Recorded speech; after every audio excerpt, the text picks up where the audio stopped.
Okay, well, hello. I thought today I'd have a look at something that I thought was interesting. Hasn't got anything to do with aliens or conspiracy stuff, maybe very slightly.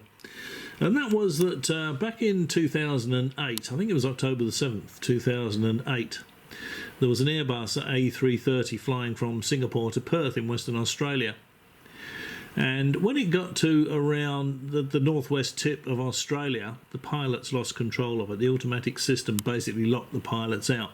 Any input from the pilots was ignored by the aircraft. It was diving and it was doing all sorts. People were stuck to the ceiling. A lot of people were seriously hurt. Fortunately, nobody died. The pilots were able to get the aircraft on the ground and everybody survived. They actually landed at RAF Learmonth, which is up on the northwest. There's a little peninsula up in the northwest of Australia. They landed the aircraft there. They just wanted to get it on the ground as soon as possible in one piece. And I was watching an episode of Aircrash Investigations, which is one of my favourite programmes, which is why I don't like to fly. And I've done quite a bit of it, but I don't like flying these days. I only fly if I have to. When I watched the investigation, I thought, well, if this is a true and accurate investigation of, showing exactly what they did, I wasn't overly impressed with it. And I'll show you what I mean as we go through this. So, not a very long video, but one I hope you'll find quite interesting. Okay, so apologies here, this is on the big screen, so this is recorded off the hard drive, recorded from free-to-air television, so there's a little bit of a delay here. But the investigators of this this Qantas Flight 72, they've done a worldwide database search to see if the A330 aircraft, if any other A330 aircraft has experienced the same lack of control as QF72. And they found that there was 2 other incidents, so that's 3 in total, including Qantas 72. And what they then discover is, I think, something really quite interesting. So let's just have a look at, remember they've searched a worldwide database. They found 3 incidents in total. And of course what they're trying to do is find out where these incidents happened, okay?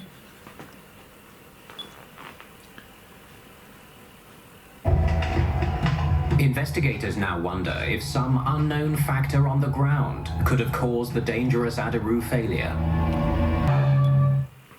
And there you go, there you can see. They're all off of there's only 3 that have happened in the whole world, okay?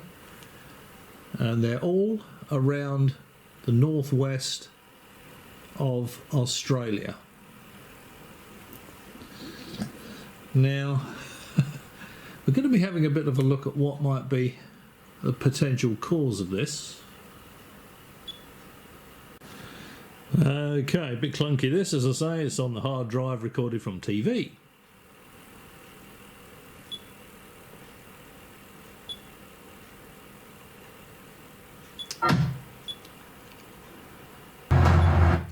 Now, I've actually been there. And it's a really high power VLF station, works at about I think it works at 14 and 19 kilohertz, and it can run an output power of 2 megawatts, that's 2 million watts. When you drive up that peninsula, there are signs on the side of the road quite a long way, probably tens of kilometres, if not 100 kilometres or more, from the actual communication station itself, saying, do not drive beyond this point with electrical detonators on your vehicle. You've got to bear in mind that a lot of people do have detonators in Australia, for especially in these remote areas. They're involved in mining and all this sort of stuff. And I thought, well, if that station, the signal from that station is powerful enough to induce the kind of voltages in electrical detonators over that kind of distance that could be in a vehicle, electrical detonators in a vehicle, and this thing is still going to induce enough voltage in those detonators to detonate them, then that's an awful lot of electromagnetic energy. I would think it could very easily induce voltages in aircraft systems. Aircraft up in the air, of course, so they can be quite a bit further away from the radio station and still be affected by it because of the sort of line of sight path, if you like. So, okay, let's just continue with this. It's on the big screen. That was me crossing my legs because I'm leaning back in the comfy chair. Okay. A full-scale flight test of the same Qantas A330 that suffered a near-fatal failure. Now, this is extremely brave on the part of these investigators. I think they've got exactly the exact aircraft that was involved in the loss of control incident. Now, remember this loss of control, the pilot's inputs to the controls did absolutely nothing. The flight crew were just along for the ride when the computerized system on the aircraft was playing up. So they could potentially take this. It's not an identical aircraft; it's the same aircraft, and they're going to fly it in the same area. So what they're thinking may possibly happen is they're going to lose control of the aircraft. Now, admittedly, they're doing this over the ocean, but that's still a pretty plucky thing to do. I mean, I certainly wouldn't be doing it. That's for sure. And this wouldn't be a waste of time. Certainly no harm in doing that. But what they should really do is, especially as they've already considered that it could be the Naval Communications Station at Harold E. Holt at the top of that peninsula. I'll show you that on Google Earth in a minute. And I'll show you a bit of information about it.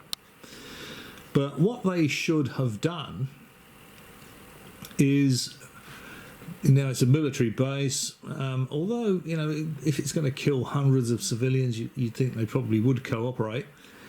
But just get the transmission log for the time and date of that incident and for the times and dates of the other two incidents, and find out what frequencies they were using, what power they were using, if the station was broadcasting at all. So I don't think it broadcasts continually. It's for...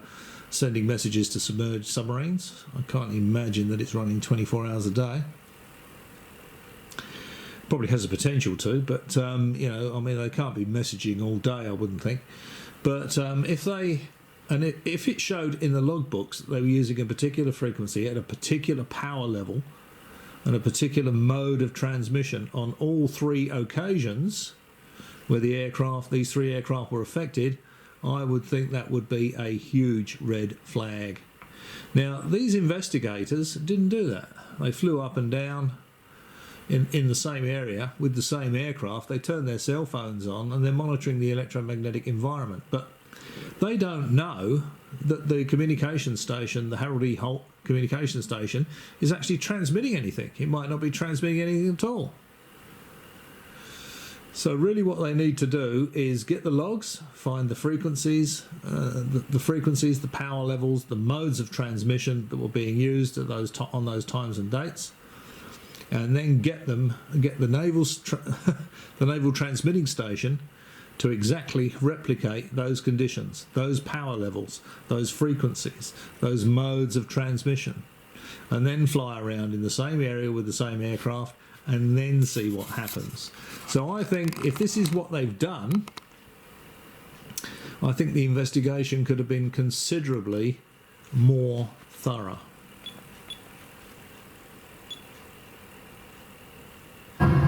If all they've done is fly around monitoring the electromagnetic environment and turn on their cell phones and try and make some calls, I think that is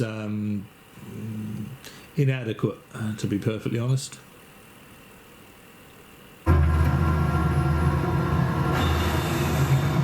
Transmitting.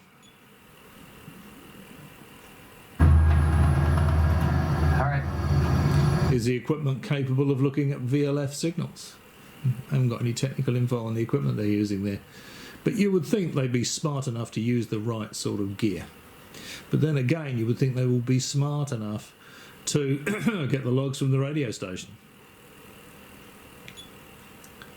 Maybe they weren't. Let's go home. Yeah. Actually, no, he's wrong. Because, I mean, if they had contacted the Naval Communications Station, he would have said, well, you wouldn't have to give details about it.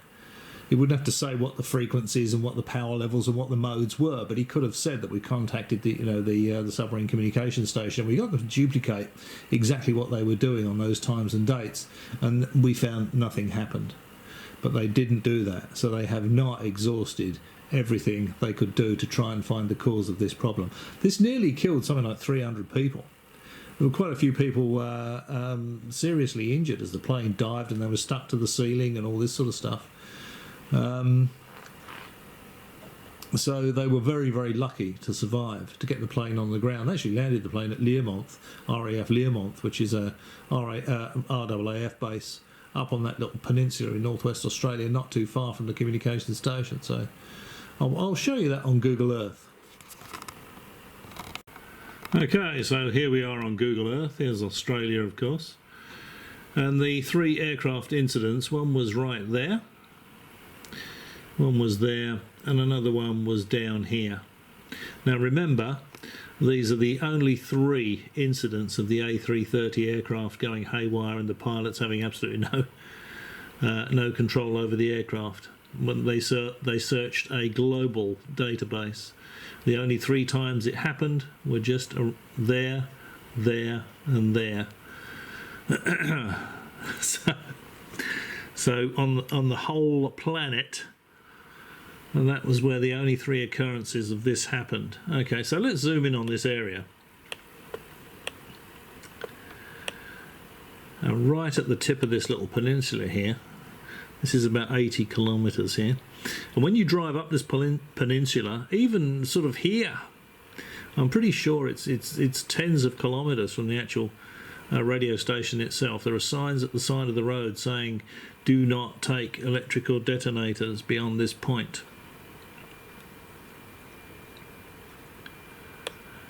We'll keep zooming and we'll keep zooming and we'll keep zooming and we'll keep zooming and we keep zooming and we find this.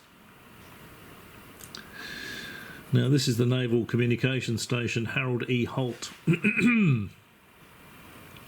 Most of the time it runs 1,000,000 watts. It can run 2,000,000 watts. It's got a transmitter made by Continental Electronics in America. And this antenna, you can't see it all that clearly here, but it looks like there's a whole heap of towers around it, and there's a central tower. And you can see that there are these sort of diamond-shaped petals around the central mast, and they're supported by masts at the other end.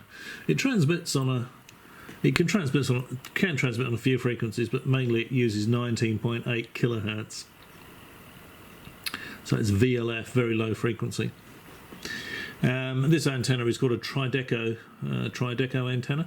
Actually, I can show you something. I'll show you something that's makes it a little clearer. There you go. That's what it actually looks like. That's what it looks like from the side. You've got loads and loads of these towers. They're all about, the central one I think is a bit over 1,000 feet tall. The others are about 900 feet tall, that hold up these petals at the ends. And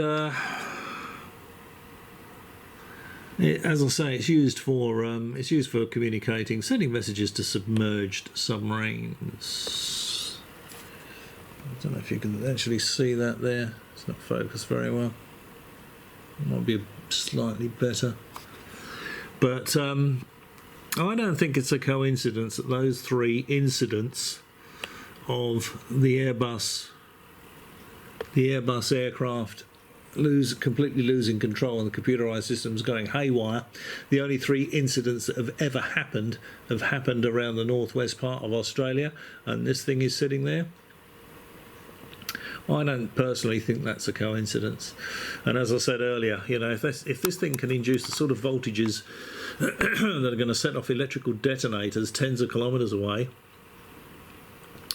then it's certainly going to be powerful enough to induce voltages in aircraft flying around. And if you've got highly computerized aircraft and you get voltages induced into them, into the wiring, into the circuit boards, then, you know, I think it's extremely likely that they're going to go crazy and take the control away from the pilots. So there we are. That's my two bobs worth on the incident of QF72.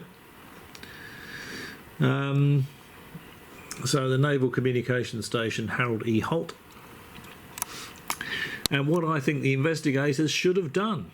And according to the program, if the program is a true and accurate account of what they did not investigate this place properly. They did not get the logs, they didn't get the transmitter power, the frequencies used, the modes of transmission used, the duration of the transmissions, and then duplicate those and then fly that aircraft around where it was flying around when it went haywire.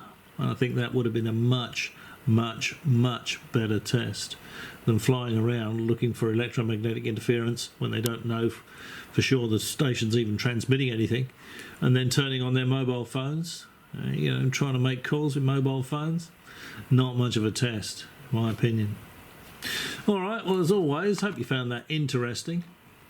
So if you want to look it up, that was QF72, Qantas Flight 72. It was an Airbus A330. Very, very lucky they all made it. And I think that would be worth investigating. Thanks for watching. Maybe I'll catch you again.